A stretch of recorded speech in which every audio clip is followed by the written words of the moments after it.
Okay, let's turn. Bien, volvamos a la palabra de Dios. En el libro de Zacarías, en el capítulo 1. Zacarías era un joven que profetizó junto con Ageo. Cuando el pueblo regresó de Babilonia,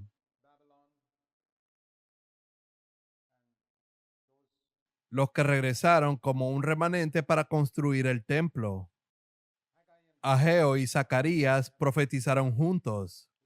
Es muy raro que veamos en el Antiguo Testamento a dos profetas trabajando juntos.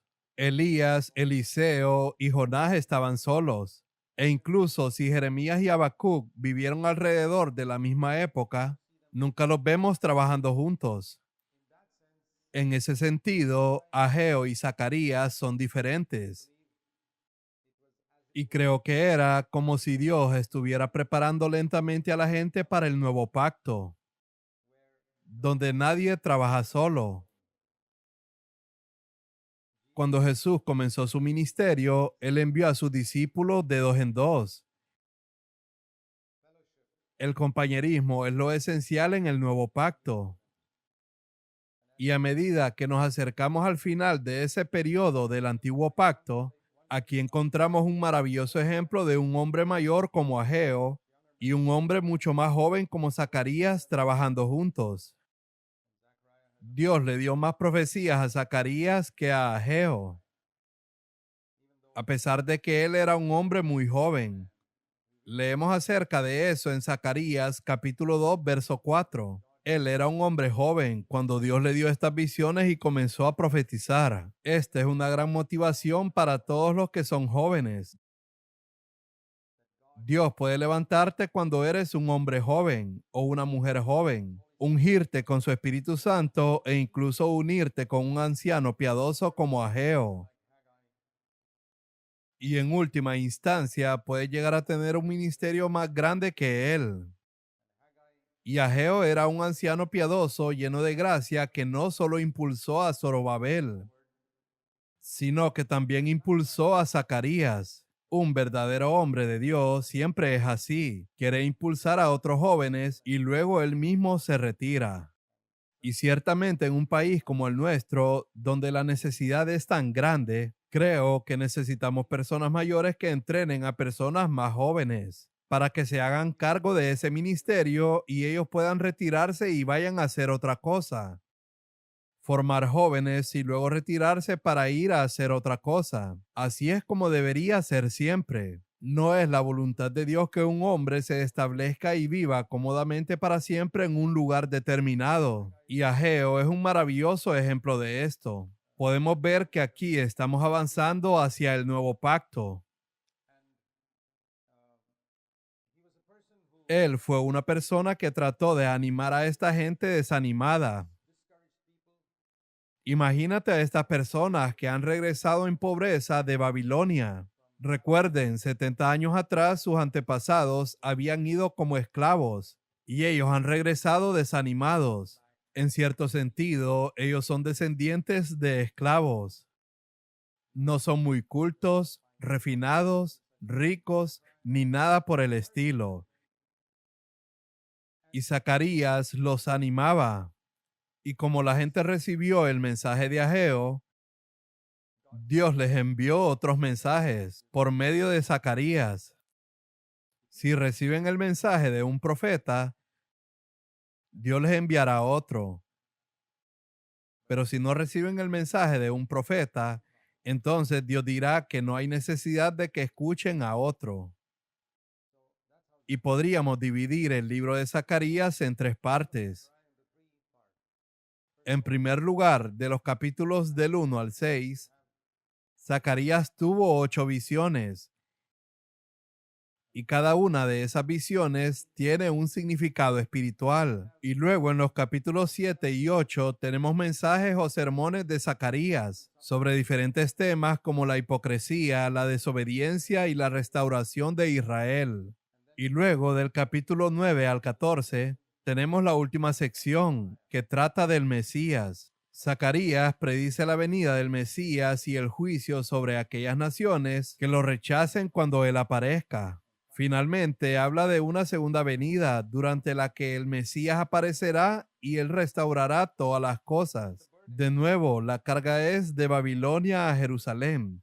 Jerusalén es la carga de estos profetas. La carga de Ageo era el templo. La de Zacarías no es solo el templo, sino Jerusalén misma, la casa de Dios. En otras palabras, la iglesia de Dios.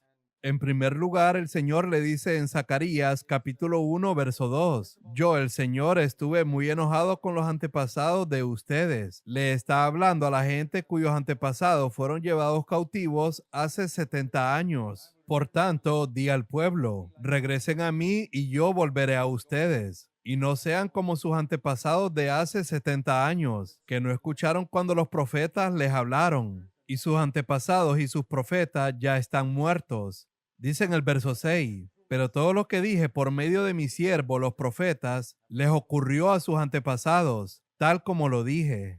En consecuencia, ellos se arrepintieron y dijeron: hemos recibido lo que merecíamos del Señor, y se ha cumplido lo que Él dijo. Y entonces comienzan las visiones. La primera visión es a partir del versículo 8. Vi a un hombre montado en un caballo rojo que estaba entre unos arrayanes. Los arrayanes son árboles bajos en el valle y simbolizan la humildad. Detrás de él había jinetes en caballos rojos, marrones y blancos. Y le pregunté al ángel que hablaba conmigo: ¿qué significan estos caballos? Entonces los otros jinetes le informaron al ángel del Señor: hemos estado recorriendo la tierra y el mundo entero está en paz. Y esta es una imagen de Dios observando todo lo que sucede en la tierra. Hemos estado recorriendo la tierra y el mundo entero está en paz. Al escucharlo, el ángel del Señor elevó la siguiente oración: Señor, durante 70 años has estado enojado con Jerusalén. ¿Cuánto tiempo más pasará para que vuelvas a mostrarles compasión? Entonces el Señor le habló palabras buenas y consoladoras al ángel que conversaba conmigo. Dice en el verso 14: luego el ángel me dijo: proclama este mensaje a gritos para que todos lo oigan. Mi amor por Jerusalén. Y recuerda que cuando leas Jerusalén y el monte de Sión, esto simboliza a la iglesia, el cuerpo de Jesucristo en la tierra y el pueblo. Y dice: mi amor por la iglesia es intenso y ferviente. Dice en el verso 16: por lo tanto, he vuelto a mostrar misericordia a Jerusalén. Mi templo será reedificado, dice el Señor de los ejércitos celestiales. Así que aquí se menciona un pequeño valle, lo cual simboliza al pueblo de Dios en un pequeño valle sombreado. Y el mensaje aquí es que hay alguien vigilando sobre toda la tierra, interesado en este pequeño grupo de personas en el área sombreada, en un pequeño valle tratando de edificar la casa de Dios. Ese es el mensaje de la primera visión. A veces puedes estar en un lugar muy solitario, no en una gran ciudad, sino en un lugar pequeño, un valle pequeño, y te preguntas: ¿qué estoy haciendo aquí? Pero el Señor está mirando.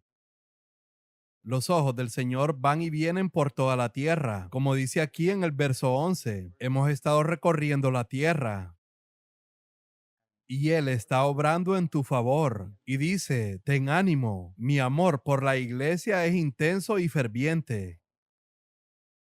Estas son palabras de aliento. Así es como Zacarías trataba de animar a la gente. Y ahora llegamos al versículo 18. Entonces levanté la mirada y vi 4 cuernos de animales, y estos simbolizan a los enemigos de la iglesia. ¿Qué significan estos cuernos? Estos cuernos representan a las naciones que dispersaron a Judá, a Israel y a Jerusalén. Y podemos decir que en aquellos días representaban a Egipto, a Siria, Babilonia y Medo-Persia, las 4 naciones que antes del tiempo de Zacarías habían perseguido a Israel. Y en nuestro tiempo podríamos decir que representan a las fuerzas de las tinieblas que vienen contra la iglesia. Vienen del norte, sur, este y oeste. Fuerzas como cuernos. Los cuernos en la Biblia siempre son una imagen de fuerza. como las puertas del Hades o los poderes de la muerte. Y estos son los que dispersaron. Verás, el trabajo del diablo es siempre entrar en la iglesia a dispersar y dividir, separando a los hermanos o hermanas por medio de chismes o malos entendidos, para dispersarlos. Esto es lo que hace el diablo. Viene contra la iglesia del norte, sur, este y oeste. Viene de 4 lados, simbolizando estos 4 cuernos. Aparte de estos 4 cuernos, leemos en el verso 20 que él dice: el Señor me mostró 4 herreros. Los herreros son las personas que van a destruir estos cuernos. Estas personas tienen enormes martillos y trabajan con hierro. Y Zacarías preguntó: ¿y estos hombres qué vienen a hacer? Los herreros han venido a aterrorizar a los 4 cuernos que dispersaron y humillaron a Judá. Los derribarán y los destruirán. Estos son los siervos de Dios, y en aquel día fueron Ageo, Zacarías, Josué y Zorobabel.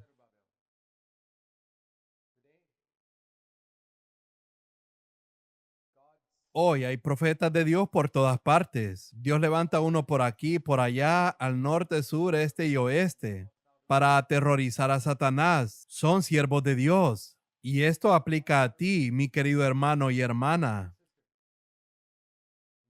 Tú debes ser un siervo de Dios que aterroriza a Satanás. A eso se refiere el verso 21.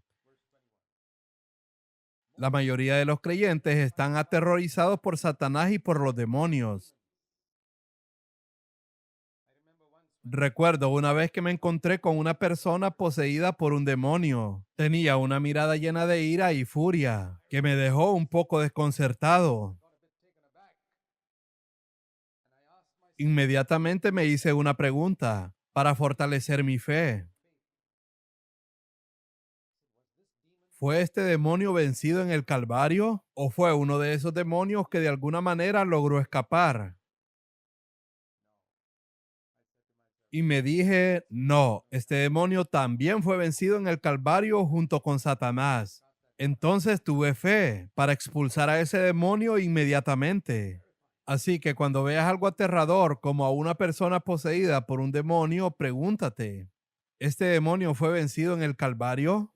Cuando veas a Satanás trabajando intensamente en un área o cuando incite a la gente contra ti, hazte esta pregunta: ¿fue Satanás vencido en la cruz? Tú debes aterrorizar a Satanás. ¿Puedes imaginarte cuando Jesús estaba en esta tierra? Donde quiera que él iba, Satanás se asustaba. Le decía a todos los demonios: oh, ahí viene Jesús. Jesús viene hacia aquí. Viene en esta dirección. Será mejor que corramos.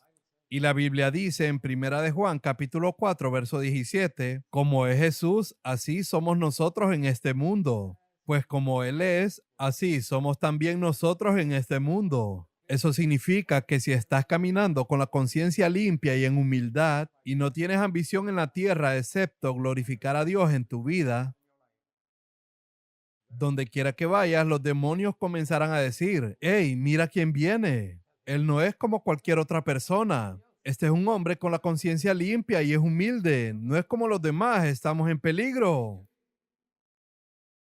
¿No es eso maravilloso, querido hermano y hermana? Ser alguien así, un herrero en las manos de Dios, para martillar el trabajo del diablo y destruirlo y ser más fuerte a medida que creces, en vez de ser como tantos predicadores hoy en día que solo se vuelven más gordos y ricos, pero menos ungidos. No vayas por ese camino. Vuélvete más delgado y más ungido y más pobre, quizás. Así son los verdaderos siervos de Dios. Sí, piénsalo. No vayas por el camino que va la cristiandad y sus líderes. Decide ir en otra dirección como Jesús y los primeros apóstoles, que fueron de fuerza en fuerza. Hay una maravillosa promesa en Deuteronomio capítulo 33, verso 25. Y como tus días serán tus fuerzas. Según la versión King James, creo que es así.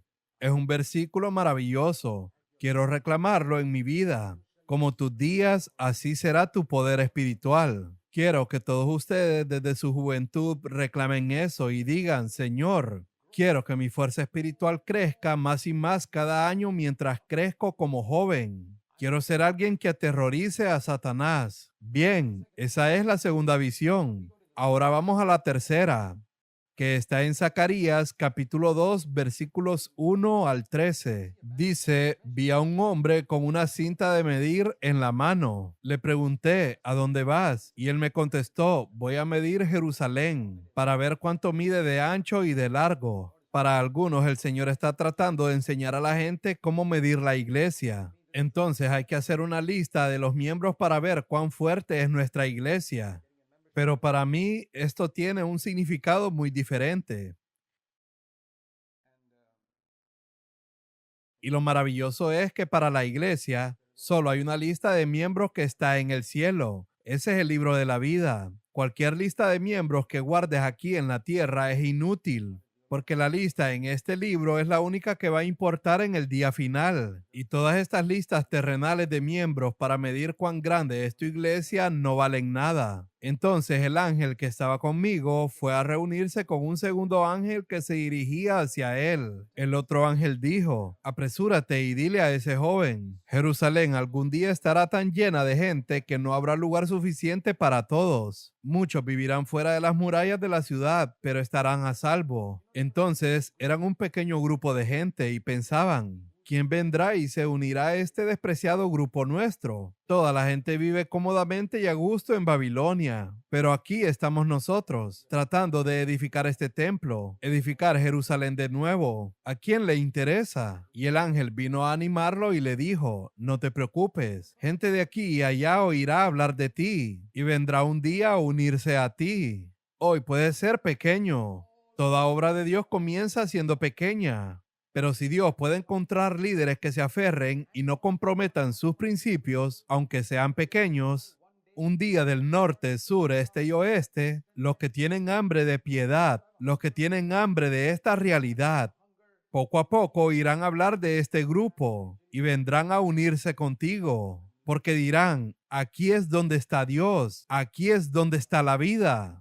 Entonces yo mismo seré un muro de fuego protector alrededor de Jerusalén. En otras palabras, la iglesia no tendrá muros terrenales, no tendrá muros denominacionales, donde dicen, por favor, firma esta declaración de doctrina, ven y únete a esta iglesia. Todo eso son muros denominacionales. Dios dice, seré un muro de fuego alrededor de esta iglesia. No se trata de conseguir la firma de alguien y hacerlo miembro, tampoco de bautizar a alguien solo para hacerlo miembro. El hombre tiene que atravesar el muro de fuego para que todas sus ambiciones terrenales sean quemadas, para que su deseo de vivir para sí mismo sea quemado. Entonces podrá venir a esta iglesia.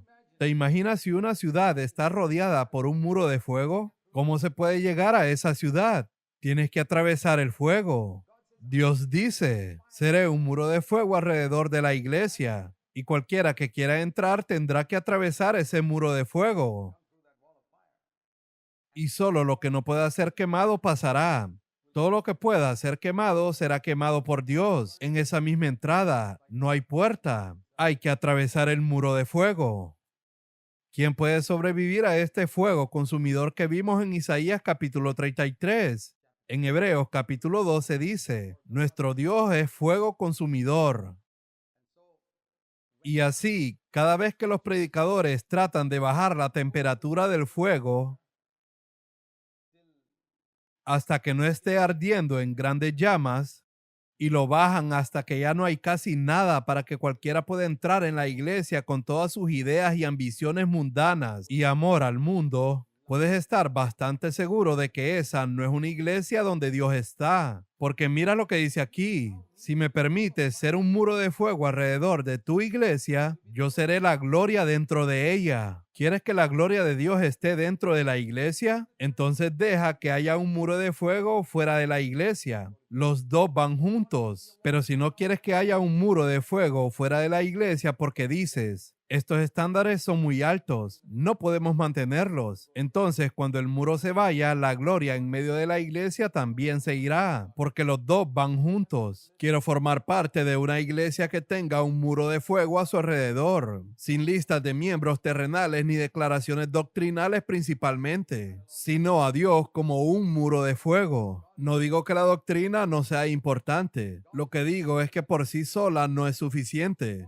Una doctrina no es un muro de fuego. Dios es un muro de fuego. Y cuando Dios esté allí, habrá doctrina. Pero lo que será más importante que la doctrina es que la gloria de Dios estará en medio de la iglesia. Así que eso es lo que Zacarías vio en esta visión. Dios es un muro. En el versículo 6, los exiliados son llamados a salir de Babilonia y escapar hacia Jerusalén. Esta es una palabra que necesitamos proclamar hoy. Tú mismo sales de Babilonia. Dios no te va a agarrar por el cuello y te va a sacar de Babilonia, ni te va a decir, ven aquí. La responsabilidad es tuya. Tú decides. Yo no quiero estar en un sistema que no honra a Dios. Quiero estar con el pueblo de Dios. Quiero estar con aquellos que son de corazón íntegro. Quiero estar con aquellos que se están reuniendo dentro de un muro de fuego, donde la gloria de Dios se ve en el medio. Y aquellos de ustedes que están buscando edificar una iglesia, edifican una iglesia como esta. Todo lo demás es inútil. Tienes que pagar un precio. No creas que puedes simplemente obtener una doctrina, seguir un patrón o buscar otro lugar donde alguien más haya hecho algo para tú reproducir lo mismo.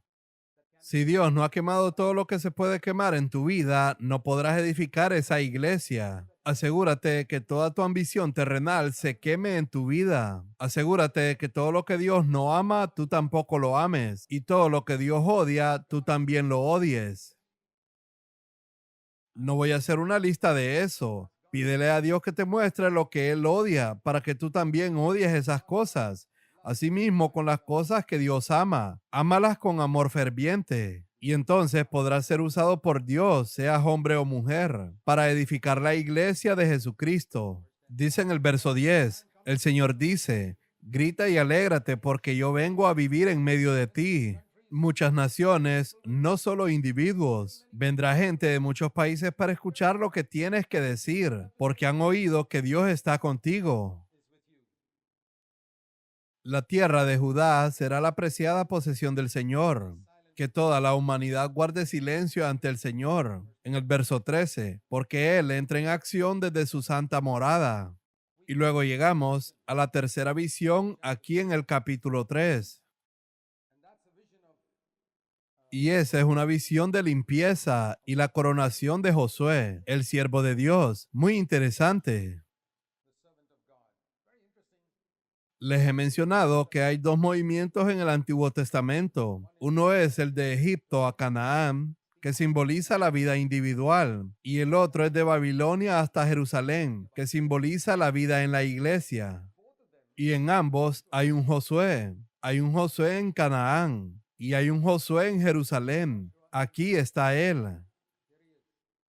Y Josué es simplemente la palabra hebrea para Jesús, el Salvador. Eso no es solo una coincidencia, es más significativo que una coincidencia. Y Josué era el sumo sacerdote. Hoy Cristo es sumo sacerdote con una diferencia, que este Josué era un pecador.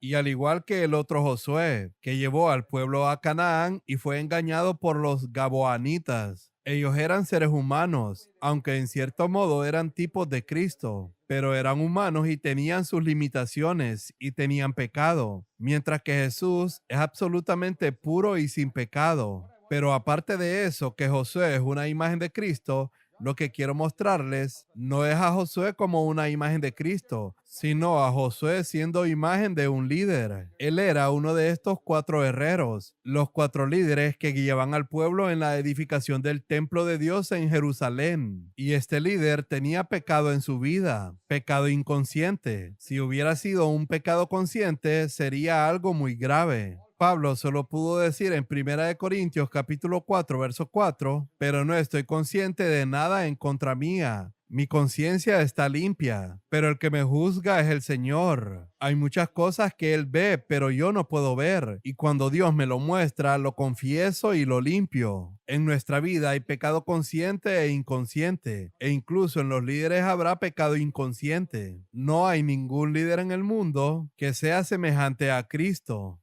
ni siquiera el apóstol Pablo. Cuando abofetearon a Jesús, él no amenazó al sumo sacerdote.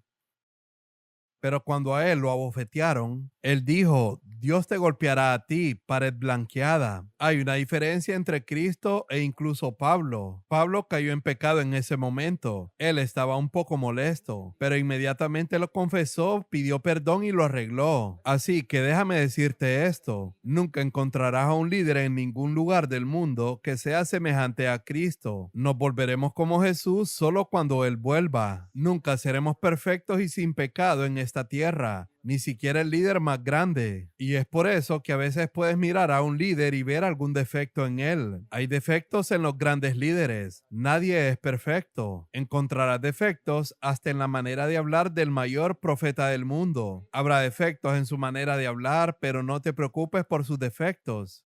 Algunos de esos defectos pueden ser muy menores. Así que aquí nos enseña que los líderes más grandes de la tierra todavía pueden tener algunos defectos en su vida. ¿Y qué debes hacer cuando veas esos defectos? Ahora bien, no debes malinterpretar esto al aplicarlo a un líder que vive en adulterio o a un líder que corre tras el dinero. No estoy hablando de estas cosas. Me refiero a pequeños defectos que no son graves, pero todavía no son semejantes a Cristo. Ese es el tema aquí.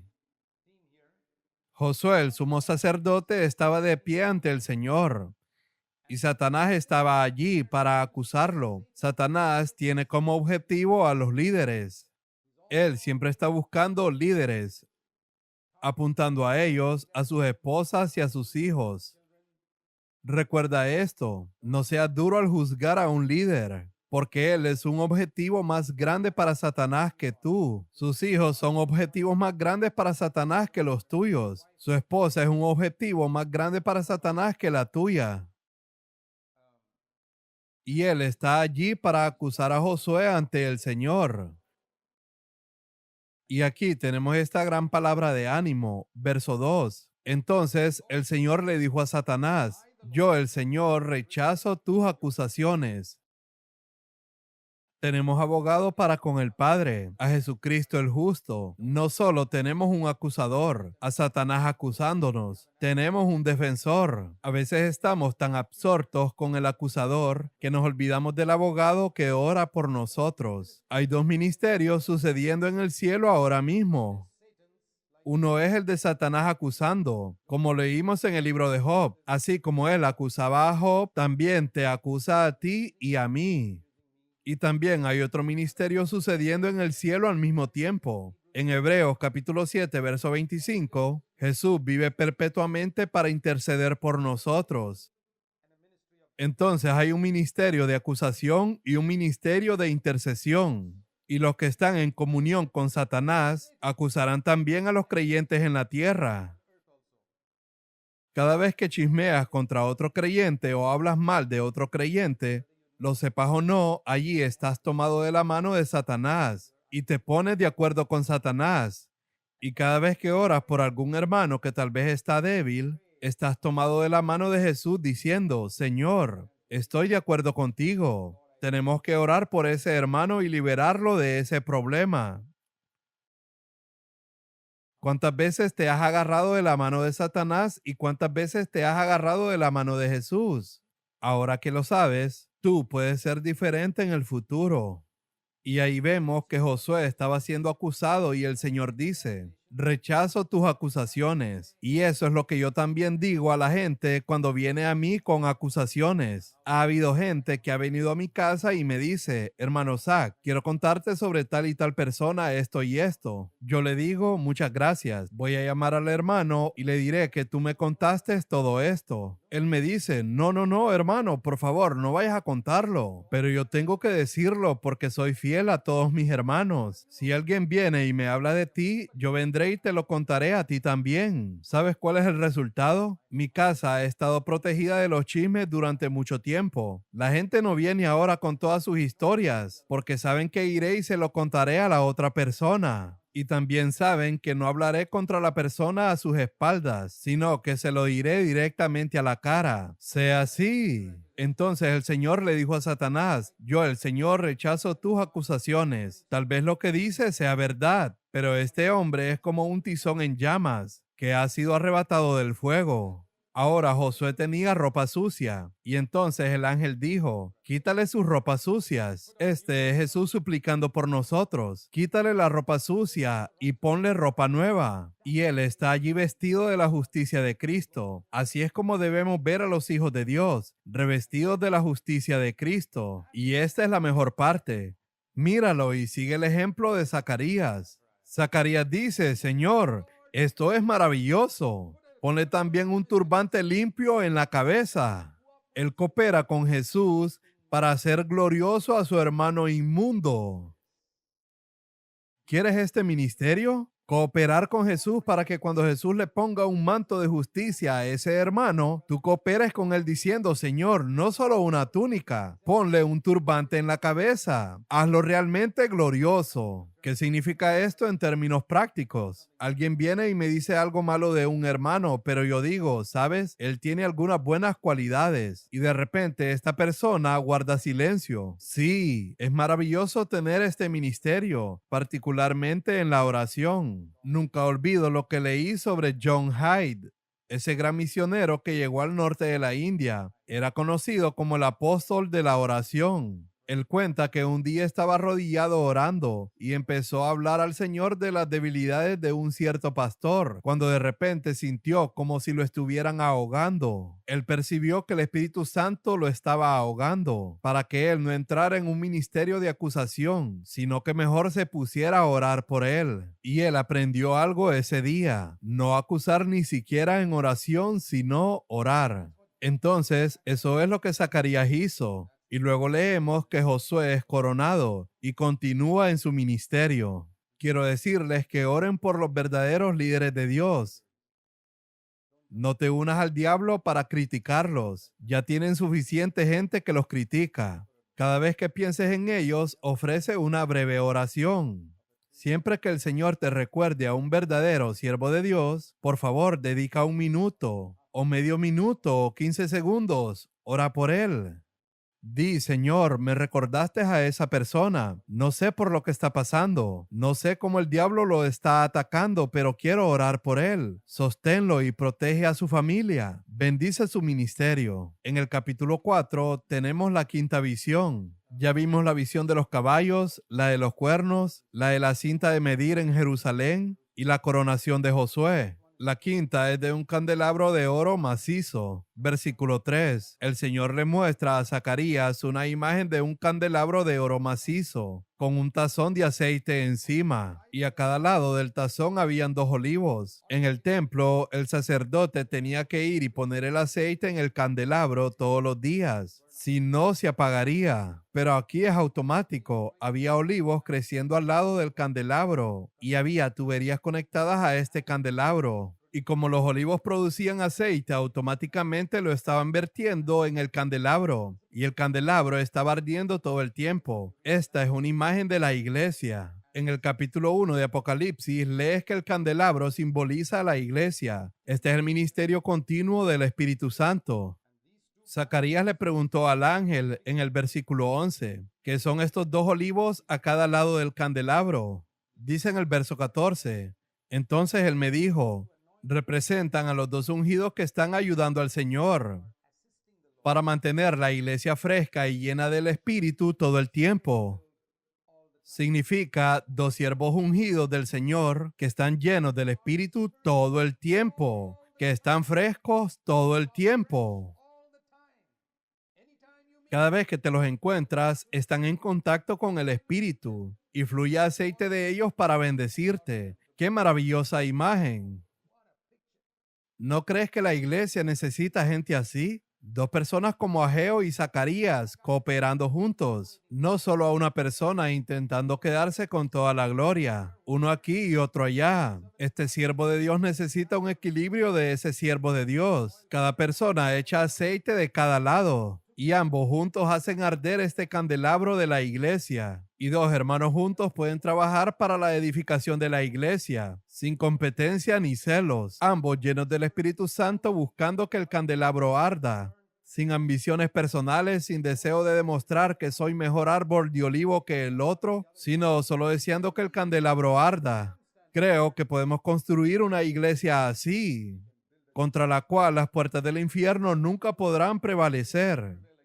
Y eso es lo que el Señor dice aquí.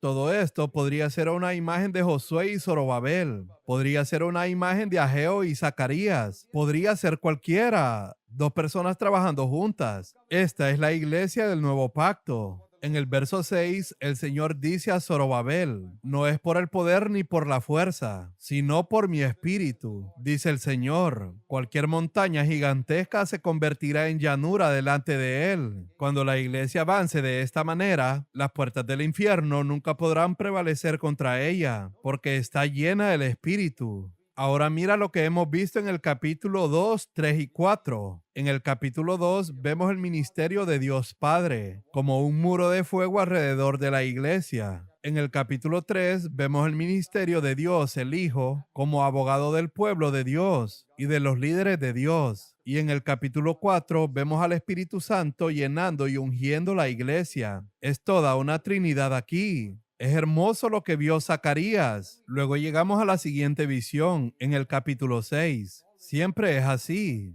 Vimos en el Antiguo Testamento cuando los ríos comenzaron a brotar de la roca. Inmediatamente llegó Amalek. En un momento veremos eso. Pero primero, en el capítulo 5, tenemos la visión de un rollo volando en el aire, de unos 30 pies de largo. En Zacarías 5, verso 2, parece tener 10 metros de largo y 5 metros de ancho. Un rollo es como un libro. En aquella época no había libros como este, tenían rollos. Y dice que este rollo contiene una maldición, la maldición de la ley que caerá sobre todos aquellos quienes mienten y quienes roban, particularmente dos cosas. Dice en el verso 4, envío esta maldición a la casa de cada ladrón y a la casa de todos los que juran en falso usando mi nombre. Mi maldición se quedará en esa casa y la destruirá por completo. Esta es una imagen del juicio sobre aquellos que desobedecen la palabra de Dios. Entrará en cada casa, exponiendo el pecado. Está volando rápidamente y traerá juicio. Esa es la otra visión que vio Zacarías acerca del hecho de que la ley de Dios saldrá y traerá juicio en cada pequeño rincón, donde quiera que esté escondido. Y luego vemos la séptima visión, que trata de Babilonia. Es una mujer, parecida a la mujer que se lee en Apocalipsis capítulo 17. Y ella es una mujer de negocios. Babilonia es un sistema de negocios, como lees en Apocalipsis capítulo 18. Zacarías capítulo 5, versículos 5 al 11, es una visión de una canasta para medir grano. Se llama bushel, una canasta que utilizan para medir la compra y venta de granos. Son siempre unidades de masa. En el verso 6 dice, y está llena con los pecados de los habitantes de todo el país, y hay una pesada tapa encima. Eso significa que la verdadera fuerza motivadora está oculta. En muchos sistemas hoy en día, los cristianos no nos damos cuenta que el diablo está detrás de algunas fuerzas motivadoras. Por ejemplo, cuando chismeas, ¿cuántos de ustedes reconocen que la fuerza motivadora detrás de sus chismes y calumnias es el diablo? Está escondido bajo una tapa de plomo. El plomo es un metal muy pesado. Debajo de eso, cuando lo levantas, hay una mujer sentada dentro. Y esa mujer es Babilonia, la grande. El nombre de la mujer es Maldad. Y él la empujó adentro de la canasta otra vez y cerró la pesada tapa. La mayoría de estas personas no lo ven. Y Zacarías lo acaba de mostrar. Ya sabes, mucha gente está involucrada en los negocios y hay muchas cosas debajo de esa tapa de plomo, como el dinero sucio, la trampa y la mentira. Y el Señor se lo muestra a su profeta. Mira adentro, todo está corrupto, pero estas personas no pueden ver lo que está pasando.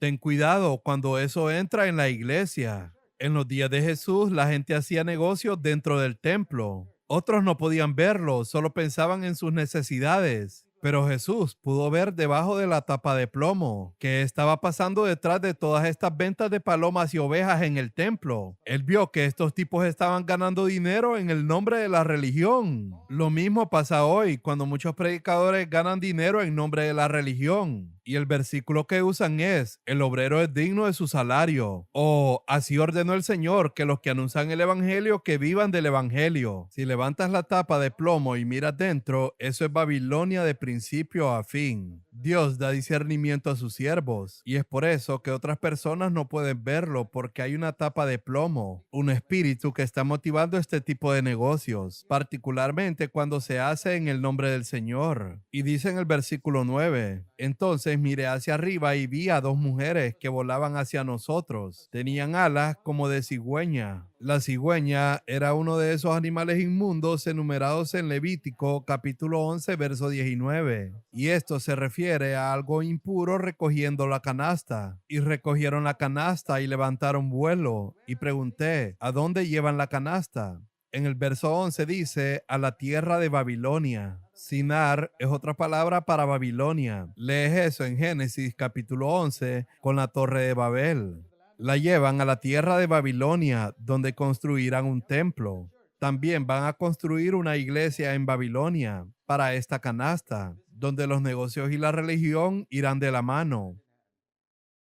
Ellos harán negocios y harán la obra del Señor. Luego, cuando el templo esté listo, colocarán la canasta allí sobre un pedestal. Su objetivo fundamental en la obra cristiana será hacer un nombre para ellos mismos y hacer dinero, porque no consiguieron ningún otro trabajo. Así que fueron a la obra del Señor y van a hacer la obra de Dios aquí. Esto está sucediendo hoy. Así que esa es la otra visión que Dios le dio a Zacarías. Y ahora llegamos a la última visión que él tuvo. En Zacarías capítulo 6 versículo 1 al 8. Él dice: entonces levanté la mirada otra vez y vi 4 carros de guerra que salían de entre 2 montañas de bronce. En la Biblia, el bronce siempre simboliza el juicio. ¿Conoces el altar de bronce donde los animales fueron sacrificados? Entonces el bronce siempre simboliza el juicio. Y entre estas montañas de bronce salieron estos carros con caballos que parecían descontrolados, pero Dios tenía el control de sus riendas. Caballos rojos, negros, blancos, grises, algo así como Apocalipsis capítulo 6. Y él preguntó: ¿y qué son estos, mi Señor? Son los 4 espíritus del cielo que están delante del Señor. Ellos salen y hacen su trabajo. El carro con caballos negros va al norte, el carro con caballos blancos va al occidente y el carro con caballos grises va al sur. Y leemos en el verso 7 que ellos fueron de ida y vuelta. Recorrieron toda la tierra y ministraron el juicio de Dios. De alguna manera Dios juzgó. Tal vez envió alguna hambruna en alguna parte que provocó la ira de Dios contra el pecado. Luego el Señor me llamó y me dijo: mira, los que fueron al norte han desahogado el enojo de mi espíritu allí. Eso significa que la ira de Dios se ha agotado por su juicio sobre esas personas. Entonces, esa es la otra cosa que vemos de esta visión, del juicio final de Dios, que Él también va a recorrer la tierra. Estas son las visiones que Zacarías tuvo. Y luego encontramos aquí en Zacarías capítulo 6, verso 9 en adelante, algunas palabras de ánimo que le son dadas a Zacarías. Entonces recibí otro mensaje del Señor. Algunas personas traerán obsequios de plata y oro para ti. En cuanto lleguen, encuéntrate con ellos y acepta sus obsequios. ¿Les dice Dios a sus siervos que acepten regalos? Sí, Él lo hace. Cuando la gente piadosa viene y te da un regalo, tómalo. Incluso Zacarías lo aceptó. Eliseo rechazó el de Naamán. Pero eso no quiere decir que le rechazó obsequios a todos los demás. Y cuando lo aceptes, no lo uses todo para ti. Haz una corona con la plata y el oro y dásela a Josué. Algunos de los regalos que Dios nos da no son solo para nosotros mismos, son para los demás, para bendecir a otros. Entonces el Señor le dijo a Zacarías que le diera una palabra de aliento a Josué cuando fuera hacia él con este regalo. Dile, el Señor de los ejércitos declara, este es el hombre llamado el retoño. Esta es una imagen de Jesús y él edificará la verdadera iglesia. Él construirá el templo del Señor. Entonces recibirá el honor real y desde su trono gobernará como rey. También desde su trono servirá como sacerdote. En el Antiguo Testamento a nadie se le permitía ser rey y sacerdote. Usías intentó serlo y eso le trajo sobre sí mismo calamidad. Contrajo lepra. Saúl intentó serlo y le trajo calamidad sobre sí mismo y perdió el reino. Jesús es el único que podría ser rey y sacerdote. Y una vez que se convirtió en rey y sacerdote, leemos en Apocalipsis capítulo 1, verso 6, que Él nos hizo reyes y sacerdotes para Dios. El verso 15 dice, y muchos vendrán de tierras distantes para celebrar y construir la iglesia contigo. Esa es la profecía. Vendrá gente de tierras lejanas a reedificar el templo del Señor.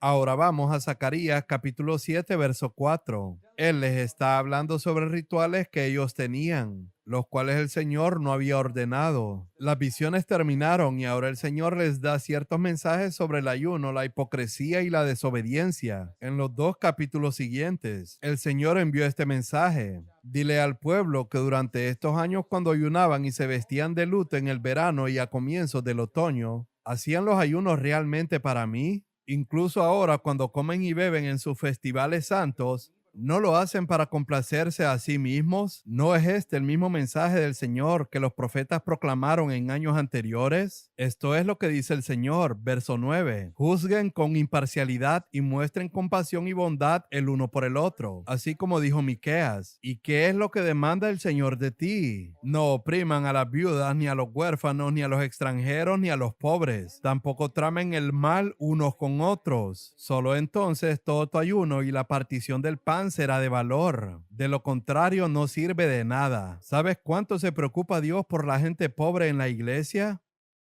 Me da pena cuando un predicador o un pastor no le importa a la gente pobre.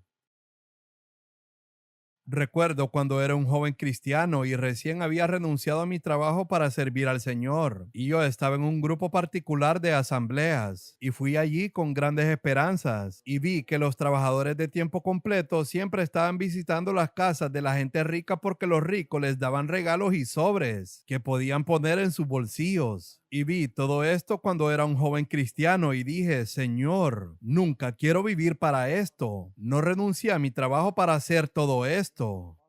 Y hice que la política en esa iglesia fuera visitar a los más pobres en sus chozas o en sus casas. Yo iba de visita a los pueblos más pobres donde solo vivían los pobres y donde los grandes predicadores nunca irían. Y mientras continuaba creciendo, dije, Señor, los grandes predicadores vienen a las grandes ciudades. Por favor, envíame a los pueblos más pobres de la India, a las personas analfabetas para darles estas maravillosas noticias del Evangelio. Y Dios me ha concedido el deseo de mi corazón. Hoy tenemos iglesias en pueblos donde no hubo una sola iglesia durante 2000 años, donde habían personas analfabetas que vivían con una comida al día y llegaron a conocer y a amar al Señor. Quiero decirles, hermanos y hermanas, Dios se preocupa por los pobres, las viudas, los huérfanos, los desamparados, los extranjeros y los desconocidos. Sé tú mismo como Dios. En el capítulo 7, verso 11, sus antepasados se negaron a escuchar este mensaje. Volvieron la espalda tercamente y no escucharon al Espíritu. Y por eso fueron castigados y los dispersé. Llegamos al capítulo 8. Y ahí Dios es un Dios celoso como leemos en los versículos 1 y 2. Mi amor por el monte de Sión es intenso y ferviente. Me consume la pasión por Jerusalén. Quiere decir que está celoso de que Jerusalén nunca se corrompa, como un esposo que quiere conservar pura a su esposa. Me gustan estos dos versos, el versículo 4 y 5. En la iglesia, esta es Jerusalén, habrá ancianos y ancianas, habrá niños y niñas, y no habrá una brecha generacional entre ellos. No me importa la edad o el nivel que tenga. Quiero estar al nivel de los niños y niñas más pequeños en la iglesia. Me gusta hablar con los niños más pequeños en la iglesia o cuando visito una casa. Creo que Jesús era así. A veces vas de visita a un hogar y solo hablas con las personas mayores. Aprende a hablar con los niños pequeños, con sus hermanos y hermanas. Jesús fue así. Eso mantendrá tu espíritu joven. Yo creo que en mi espíritu apenas tengo 20 años porque me encanta compartir con los niños y los jóvenes. Y así debe ser la iglesia. Nunca debería haber una brecha generacional entre las personas mayores y jóvenes. Nunca. Un hombre piadoso estará abajo del nivel incluso de los niños. Y otra cosa maravillosa que veo aquí en Jerusalén, en las calles de la ciudad, los niños y las niñas están jugando. No necesariamente ayunan y oran. Hay un tiempo para eso. Pero están jugando, no lo sé. Tal vez están jugando fútbol. ¿Podemos jugar fútbol en la iglesia? Bueno, ya estoy un poco mayor para correr tanto, pero en mi espíritu amo jugar cualquier juego que pueda jugar, porque hay un compañerismo, una unidad que viene cuando jugamos juntos y nos mezclamos en cosas terrenales ordinarias que constituyen lazos de amistad y compañerismo. Niños y niñas jugando. Así es como será en el milenio. Gloria a Dios por eso. Ahora, del capítulo 9 en adelante, leemos una serie de mensajes que son después de la edificación del templo. Hay muchas cosas excelentes en todos estos capítulos, pero no tendría tiempo para adentrarme en todos ellos. Aquí él habla de una carga. Una carga es algo que hace peso sobre mí. Y dice aquí en la Biblia amplificada, verso 1, hacia el Señor están puestos los ojos de los hombres. Y él habla sobre el juicio contra los enemigos de Israel, Ascalón, Tiro, Gaza, entre otros. En el capítulo 10, él habla sobre el juicio contra los falsos profetas. Dice en el verso 2, muchos de estos falsos profetas son adivinos. Ellos predicen cosas sobre el futuro y realmente te dicen mentiras. Hoy en día los creyentes acuden en busca de consejos sobre cosas materiales a estos supuestos profetas. ¿Qué crees que me pasará si voy a este lugar? ¿O si tomo este trabajo? ¿O si voy a este país? Siempre es sobre lo material. ¿Dónde están los profetas que les hablaban de su pecado como los profetas del Antiguo Testamento? Estos son adivinos. Al igual que en el mundo hay adivinos y también hay adivinos en el cristianismo.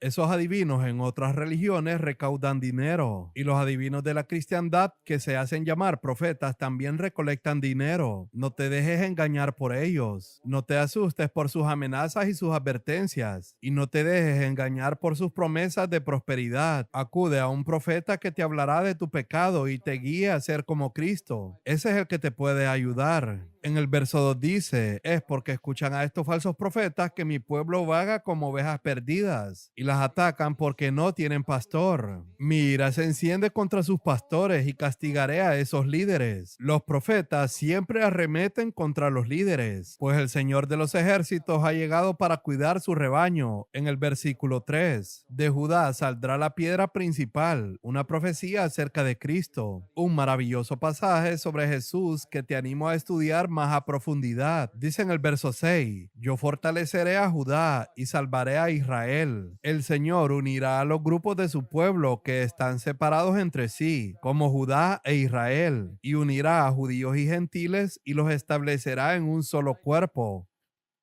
En el capítulo 11, versículo 4 en adelante, nuevamente habla de buenos y malos pastores.